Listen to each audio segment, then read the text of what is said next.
Hi అండి, అందరికీ నమస్తే and welcome back to my channel. ఈరోజు వీడియోలో వచ్చేసి మనం డీప్ ఫ్రిడ్జ్లోని ఎక్కువ ఐస్ ఉంటే దాన్ని ఎలా రిమూవ్ చేయాలి అనేది ఈ వీడియోలోనండి. కొత్తగా ఫ్రిడ్జ్ తీసుకున్న వాళ్ళకి ఈ విషయం తెలియకపోవచ్చు, అందరికీ తెలుస్తుంది కదా.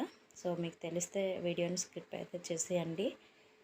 ఇదేంటంటే మనం బయటికి వెళ్ళినా లేదంటే ఒక్కొక్కసారి ఎక్కువ హీట్లో పెట్టేసుకుంటాం కదా, అలాంటప్పుడు మనకి వెదర్ ఆటోమేటిక్గా తగ్గిపోతుంది, చల్లబడిపోతుంది. అప్పుడు ఎక్కువ ఐస్ అయితే డీప్ ఫ్రిడ్జ్లో స్టోరేజ్ అయిపోతుందండి. అలాంటప్పుడు మనకి దీన్ని ఎలా రిమూవ్ చేయాలి అనేది ఒక డౌట్ అయితే వస్తుంది.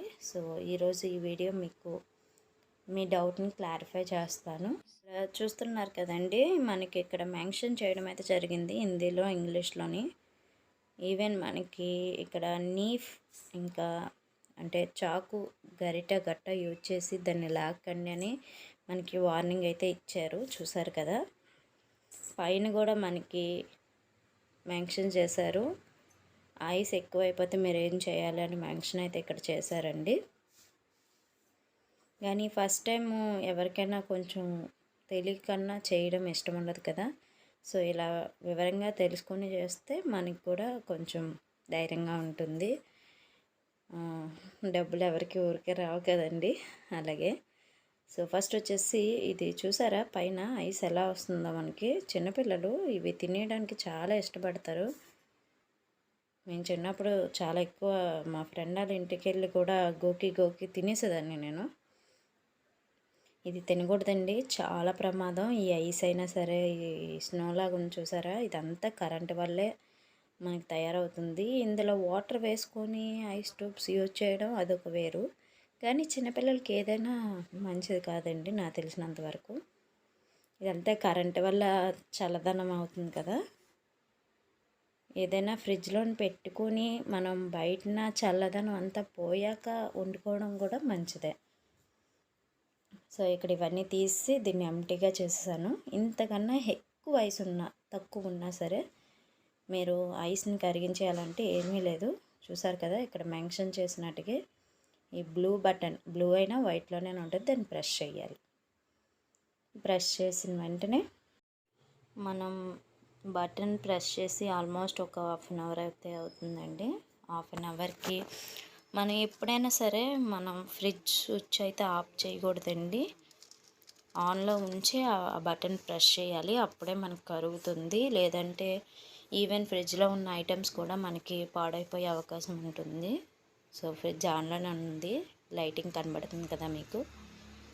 ఈ కింద ర్యాక్ కూడా మనం కరెక్ట్గా పెట్టుకోవాలి, ఎందుకంటే అది కారి ఆ బయట సామాన్ల మీద కూడా వెళ్ళిపోతుంది, వాటర్ అంతా బయటకు వచ్చేస్తుంది.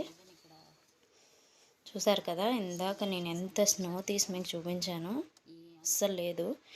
ఈ బాగా గడ్డగట్టింది, ఇది కొంచెం టైం పడుతుంది కాబట్టి ఇలా తీసుకుంది. మిగతాదంతా ప్లెయిన్గా ఎంటీగా అయిపోయింది. ఈవెన్ మనకి డోర్ కూడా క్లోజ్ అయ్యేది కాదు ఇందాక, ఇప్పుడు డోర్ ఈజీగా క్లోజ్ అయిపోద్ది, ఎందుకంటే ఈ బయట ఉన్న ప్లేస్లో ఉన్న ఐస్ అంతా కరిగిపోయింది. చూసారు కదా, డోర్ అయితే వేస్తున్నాను, ఓపెన్ అయిపోయింది. ఇక్కడ మనకి బ్లూ బటన్ కాదండి, వైట్లో ఉన్నా సరే మధ్య బటన్ ప్రెస్ చేయాలి. ఇక్కడ మనకి మెన్షన్ చేస్తారు, ఇలాగ ఐస్ పెరిగిపోయింది అంటే మీరు ఇలా చేయండి, మీకు ఐస్ కరిగిపోతుంది అనేసి ఇక్కడ ఈజీగా మనకు మెన్షన్ చేస్తున్నారు.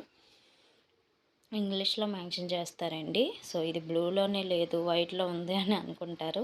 ఒక్కొక్క ఫ్రిడ్జ్కి ఒక్కొక్కలాగా ఉంటుంది. ఇది వచ్చేసి టాటా, శాంసంగ్కి వైట్లో ఇస్తాడండి. అలా ఒక్కొక్క కంపెనీకి ఒక్కొక్క ఇదిగా ఉండదు, అలాగే ఉంటుందని ఏం లేదు. ఇంకా ఇక్కడ మీరు ఈ బటన్ నొక్కినా సరే మళ్ళీ ఒక హాఫ్ అన్ అవర్లో మనకి స్టార్ట్ అయిపోతుంది. 1 అవర్లో ఈ ప్రాసెస్ అంతా వాటర్ అయిపోయి మళ్ళీ మనకి హీట్ ఎక్కడం స్టార్ట్ అవుతుందండి డీప్ ఫ్రిడ్జ్. అలాంటప్పుడు మళ్ళీ మీకు ఐస్ అవ్వడం ఇష్టం లేదంటే దీన్ని మనం తగ్గించుకోవాలి. చూసారా, చాలా వాటర్ అయితే వచ్చేస్తుంది, ఈవెన్ లోపల కూడా. అక్కడ పైన చూసారు కదా, అక్కడ అటాచ్ లాగా ఉంది, అది పట్టుకోకపోవడం మంచిదే, ఒక్కోసారి షాక్ కొట్టే అవకాశం కూడా ఉంటుంది. ఇంకో 10 నిమిషాల్లో మొత్తం అంతా కరిగిపోతుందండి. మళ్ళీ ఆటోమేటిక్గా స్టార్ట్ అయిపోతుంది. సో ఇంతేనండి, చాలా సింపుల్. నా వీడియో మీకు నచ్చింది అనుకుంటున్నాను. నచ్చితే ప్లీజ్ లైక్ చేసి, షేర్ చేసి, కామెంట్ చేయండి. మరో మంచి వీడియోతో మళ్ళీ కలుద్దాం. ఫ్రిడ్జ్ బ్యాక్ సైడ్ హీట్ ఎక్కుతుంది అంటే దానికి కూడా నా దగ్గర ఒక టిప్ అయితే ఉందండి. అది నెక్స్ట్ వీడియోలో మీకు షేర్ చేస్తాను.